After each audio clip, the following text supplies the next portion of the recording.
Argentina es un país que fue pensado, planeado, soñado. En el siglo XIX, distintos grupos impulsaron proyectos para construir una nación nueva en lo que había sido una porción del Imperio Español. Este ciclo repasa esos proyectos. ¿Qué querían sus impulsores? ¿Por qué hubo gente dispuesta a dar la vida por esas ideas? ¿Cómo les fue esos proyectos? ¿Qué nos dejaron? Buscamos respuestas a esas preguntas. Es un ciclo sobre ideas, ilusiones, conflictos, éxitos y fracasos.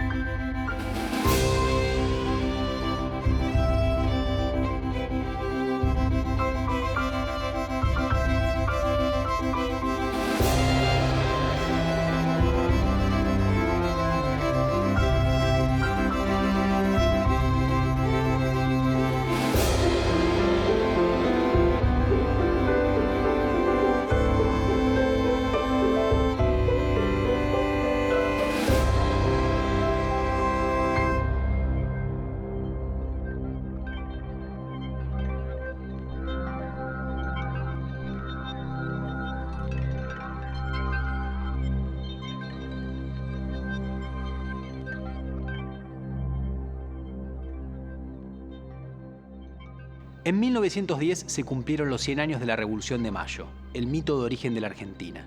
El Estado y buena parte de la sociedad se dispusieron a celebrar ese acontecimiento. Los distintos sectores políticos, conservadores duros y reformistas, el Partido Radical, el Partido Socialista y los anarquistas, trazaron balances y planificaron el futuro. Este programa se ocupa de los proyectos que convivieron y chocaron en el centenario.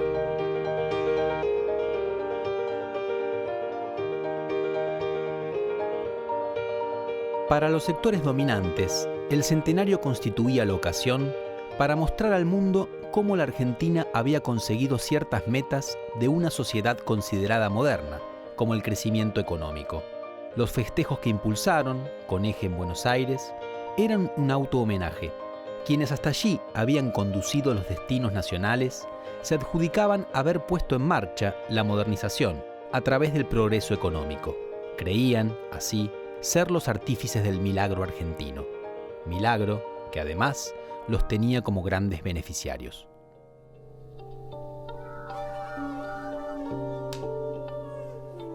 «30 años de progreso continuado en la economía y en la sociedad de un país que legítimamente en ese momento aparecía entre la escena internacional como la contraparte en el sur de los Estados Unidos, ¿no? Hay muchas representaciones que se muestran en el momento, y esto va a durar durante toda la década del 20, de gran progreso material en nuestro país, de Buenos Aires como contraparte de Nueva York, en el sentido de ciudades de gran atracción de inmigración europea.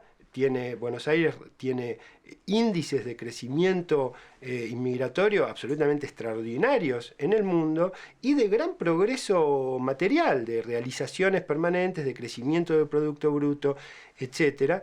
Y por lo tanto, lo que Buenos Aires quería mostrar en el centenario era justamente eso, mostrarle al mundo, como decían muchos protagonistas en la ciudad de Buenos Aires, cómo había cambiado esta ciudad en apenas 30 años.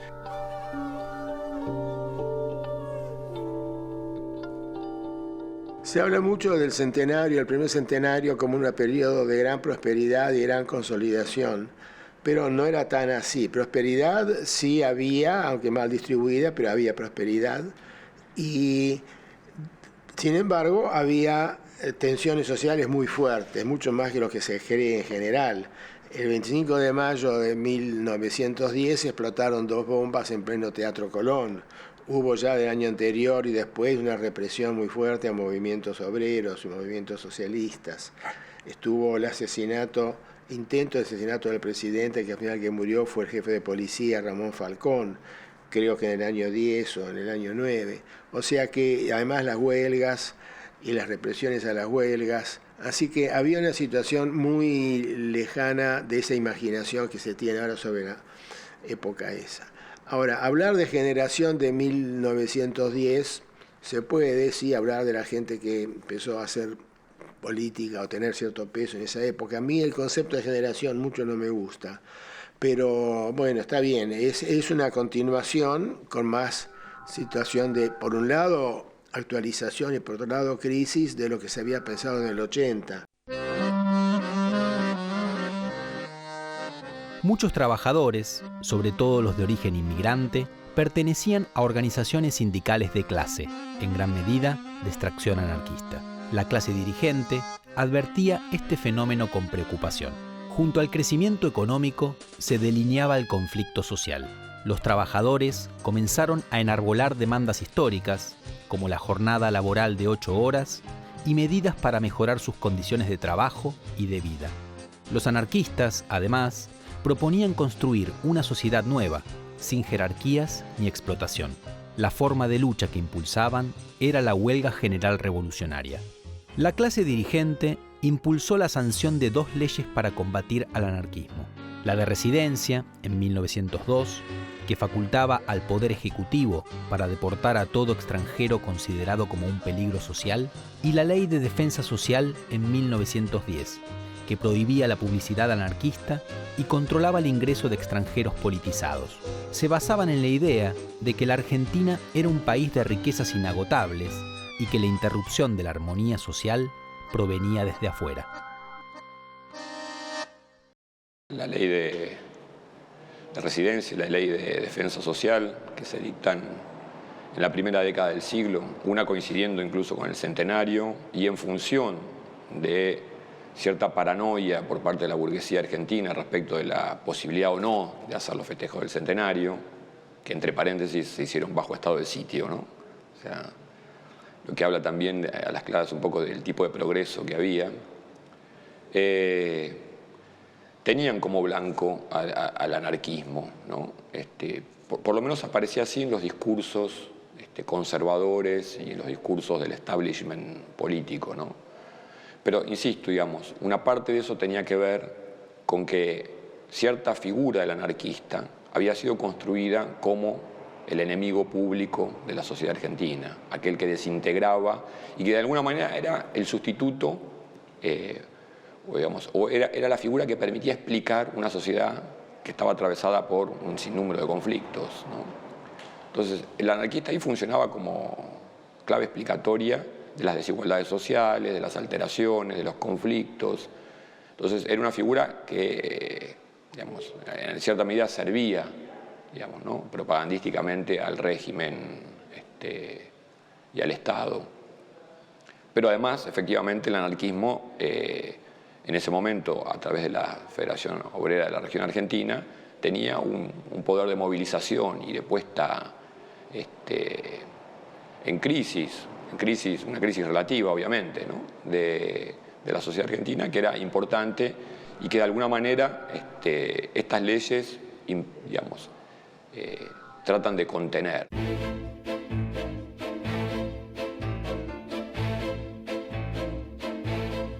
La otra organización que intentó capitalizar el poder de los trabajadores fue el Partido Socialista Argentino, liderado por Juan B. Justo.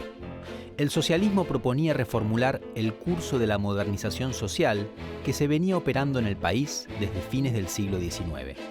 Ello significaba, principalmente, corregir el hecho de que los terratenientes se apropiaran de la renta nacional mediante el dominio de grandes extensiones de tierra fértil y revertir las políticas económicas que perjudicaban directamente los ingresos de los trabajadores, como los impuestos al consumo y los privilegios arancelarios a ciertas industrias locales. El socialismo no cuestionaba el modelo agroexportador, pero detectaba la complicidad entre las élites económicas y las políticas y veía a la democratización política como la condición de posibilidad de un reparto más justo de la riqueza. El socialismo se presentaba como una opción reformista y progresista, para la cual el centenario no constituía una fecha celebratoria para la clase trabajadora. Sostenía que las masas debían tener protagonismo y para eso el Partido Socialista tenía que desplegar una serie de acciones tendientes a dotar de conciencia histórica a los trabajadores rurales y urbanos. También era importante que los inmigrantes se nacionalizaran para poder votar. Es que las acciones que proponían un cambio debían respetar una vía legalista, porque Juan B. Justo no creía en el poder de las revoluciones.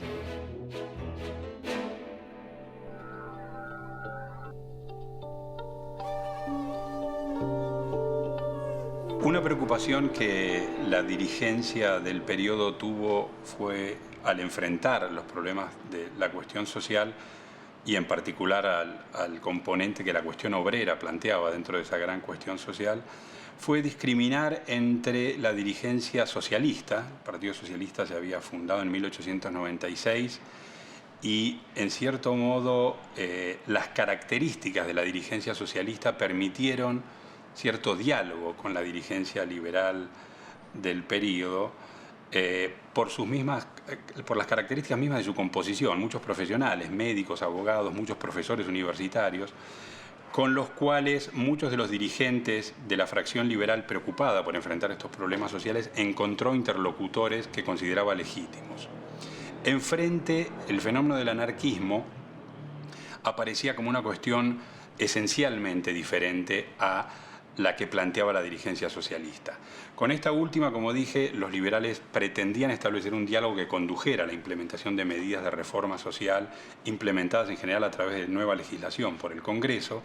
El anarquismo, en cambio, se presentaba como una amenaza mucho más peligrosa y fue determinado, encajonado en cierto modo como un problema policial más que político. Y rápidamente los grupos dirigentes procedieron a criminalizar la protesta anarquista, identificándola como una amenaza al orden público que debía ser separada del debate político sobre las soluciones de la cuestión social. Gobernar es argentinizar.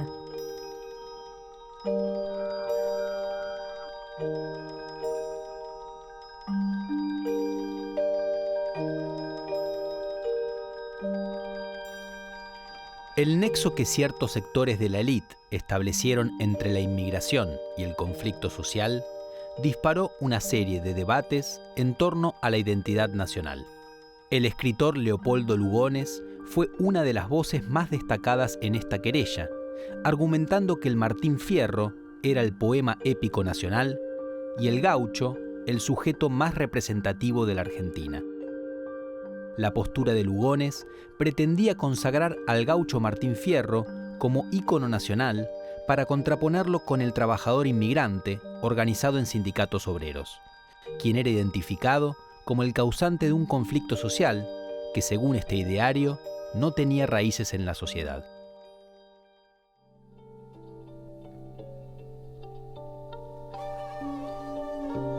Y una operación muy significativa que es la que hace Lugones a partir de las conferencias en el Teatro Odeón y después con su libro El Payador. Uno podría decir que Lugones es el que de alguna manera construyó las condiciones posibles para que Martín Fierro se convirtiera en libro nacional. El Martín Fierro no era nuestro libro nacional, era un libro poco recomendado, era un libro que por su nivel de violencia, por su nivel de agravios, por su nivel, digamos, de protesta, era mucho más reivindicado por los anarquistas que por el Estado. Las operaciones que hace Lugones son muy interesantes y particularmente lo que hace es conectarlo con las grandes tradiciones de los poemas épicos. De alguna manera llena un vacío cultural que hace que la Argentina, al tener su libro, se incorpora a las grandes tradiciones de las naciones con su libro canónico. Y esta es una operación notable. Durante el momento más solemne de nuestra historia, la salvación de nuestra libertad fue una obra gaucha. La revolución estaba vencida en toda la América. No lamentemos, sin embargo, con exceso su desaparición, producto de un medio atrasado y oponiendo a la evolución civilizadora la resistencia, o mejor decir, la incapacidad nativa del indio antecesor. Solo la conservación de dicho estado habría favorecido su prosperidad.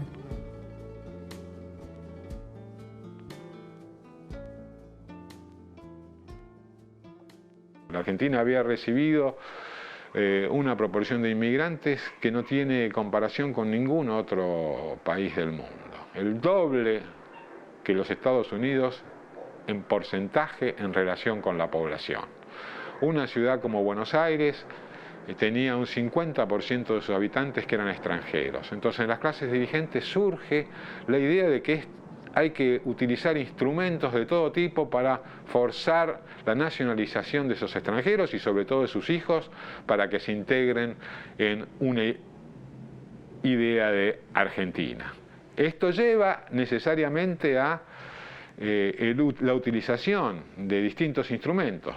El servicio militar es uno de ellos.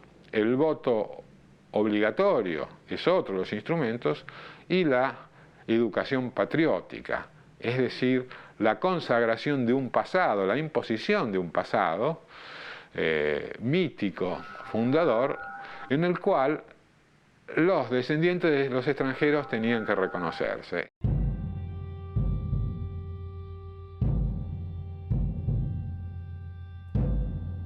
Hacia el centenario se abrió otro debate de suma importancia, el de la reforma de la ley electoral. Si bien el grupo dominante controlaba el poder político, lo hacía cada vez más mediante prácticas electorales fraudulentas y clientelares. La protesta social de los trabajadores y sobre todo la permanente presión del radicalismo, que se abstenía de votar, fueron creando las condiciones propias de una crisis de legitimidad política. En este caso, la línea reformista de la clase dirigente triunfó sobre la conservadora. Encaró un cambio ambicioso que buscaba erradicar el fraude, relegitimar al grupo dominante e instituir a los partidos políticos como los órganos adecuados para vehiculizar ideas e intereses colectivos. Esta postura se coronaría con la sanción de la ley impulsada por el presidente Roque Sáenz Peña en 1912, que establecía el voto masculino universal, secreto y obligatorio. Gracias a ello, el radicalismo ganaría las elecciones presidenciales en 1916, victoria que pondría fin al régimen conservador.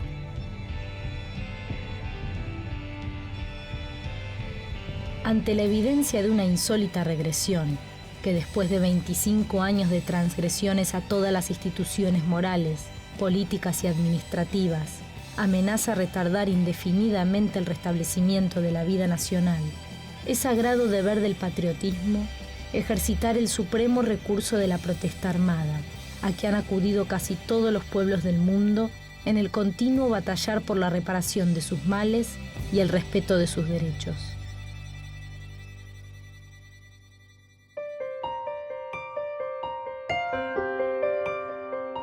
El Partido Radical, liderado por Hipólito Yrigoyen, se caracterizaba por destacar los valores del civismo. Yrigoyen sostenía que quienes gobernaban en ese momento habían pervertido el mandato de la Constitución. El sistema político debía regenerarse, con nuevos actores y con una democratización. En cambio, el modelo económico y sus consecuencias sociales no eran discutidos. Ya para el centenario, el radicalismo se presentaba de un modo que dejaría una importante marca en la cultura política argentina. La idea de que más que un partido era un movimiento, es decir, una agrupación capaz de representar los intereses de todos y no los de una parte de la sociedad.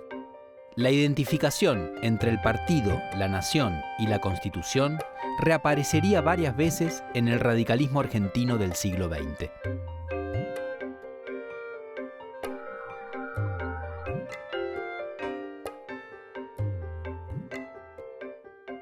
El radicalismo, no sé si hoy podríamos adjudicarle la idea de lo nacional popular conforme un concepto contemporáneo, ¿no?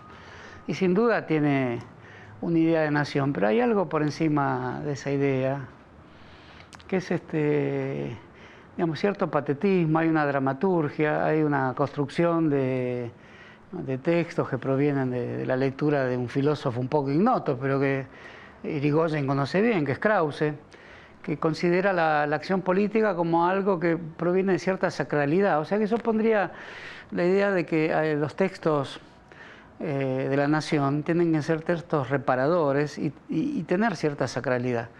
Y en ese sentido hay un universalismo de la sacralidad política que en el primer radicalismo está por encima de la idea de nación. De la acción cívico-militar armada, con un tinte jacobino evidente, forma parte de lo que después se llamó el irigoyenismo y forma parte evidentemente de las aspiraciones con las que Yrigoyen quiere constituir un nuevo tipo de régimen electoral republicano y de civilidad, pero a través de este tipo de expresión armada. Se dirá que no era para constituir formas más radicales o más drásticas de un gobierno que no estaba establecido en las leyes, sino que la acción armada se verifica en términos de ampliar, perfeccionar y profundizar un cuerpo de leyes que incluso se entienden como que tienen expresión en la Constitución, ¿no? Hay un elemento morboso que obra en su seno desde el primer instante, desde el corazón mismo de la Junta de Mayo, que asume la dirección de la guerra y cuya génesis debemos buscar en los más remotos orígenes. Es la discordia, fundada en rivalidades personales o en antagonismos latentes de regiones o de facciones.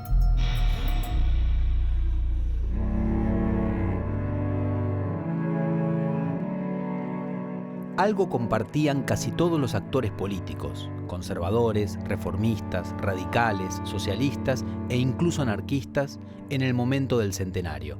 La creencia de que el siglo XX debía coronar una historia motorizada por el progreso. Pero no todos decían lo mismo cuando hablaban de progreso. Los sectores conservadores lo identificaban con el crecimiento económico, los reformistas con la modernización política, los radicales con la regeneración cívica y los socialistas y anarquistas con la justicia social. El centenario anunció el final del ciclo político del siglo XIX argentino, cerrado con el triunfo radical en las elecciones presidenciales de 1916. Además, ese momento de balance y de proyección abrió una serie de discusiones y problemas que se iban a desenvolver a lo largo del siglo XX.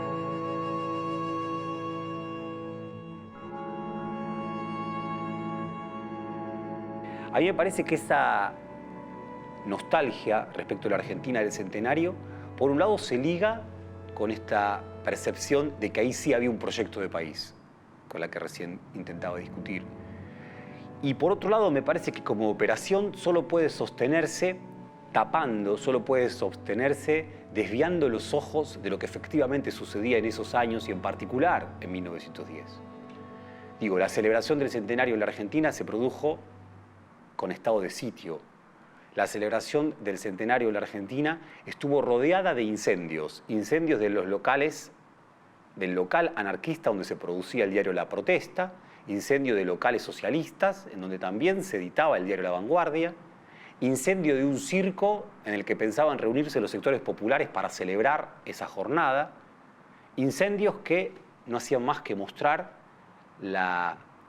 diría así, la inquina de esta élite, de sus jóvenes, de sus llamados indios bien, contra todo aquello que afeara lo que imaginaban era la Argentina, que en particular era Buenos Aires, la París de Sudamérica. Indudablemente, ante el bicentenario se hacen comparaciones con el centenario. Muchas miradas sobre ese momento están teñidas de una visión idealizada, que como ocurre con cualquier idealización, es falsa. Se enfatiza que la concurrida celebración del centenario se hizo en medio de un gran crecimiento económico del país. Pero se olvida que había un sistema político cerrado, con represión y una importante desigualdad social. Este bicentenario supuso un repaso crítico de nuestra historia e introdujo su nota central en la enorme participación popular vista en los festejos. Fue la mayor concentración de la historia argentina.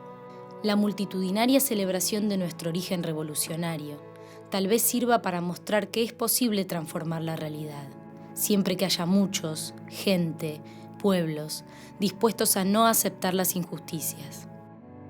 En 2010, la nación celebró junto al pueblo.